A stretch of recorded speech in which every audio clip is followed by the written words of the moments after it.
రాజేందర్ నగర్ లోని rows IAS study circle లోకి వరద నీరు పోటెత్తి ముగ్గురు విద్యార్థులను బలి తీసుకున్న తర్వాత అధికారులు కళ్లు తెరిచారు. నిబంధనలకు విరుద్ధంగా వ్యవహరిస్తున్న 13 కోచింగ్ సెంటర్లను సీజ్ చేశారు. నిన్న పలు కోచింగ్ సెంటర్లపై దాడులు నిర్వహించిన అధికారులు నిబంధనలు ఉల్లంఘించి నిర్వహిస్తున్న కోచింగ్ సెంటర్ల భరతం పట్టారు.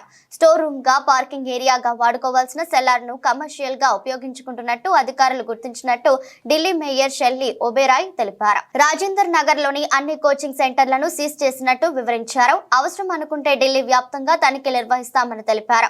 రౌస్ ఐఏఎస్ కోచింగ్ సెంటర్ లోకి అకస్మాత్తుగా వరద నీరు పోటెత్తిన ఘటనలో మంచిర్యాల అమ్మాయి తానియా సోని తో పాటు ఉత్తరప్రదేశ్ కు చెందిన శ్రేయ యాదవ్, కేరళలోని ఎర్నాకులానికి చెందిన నవీన్ దల్వైన్ ప్రాణాలు కోల్పోయారు. ఈ ఘటనపై ప్రభుత్వం విచారణకు ఆదేశించింది.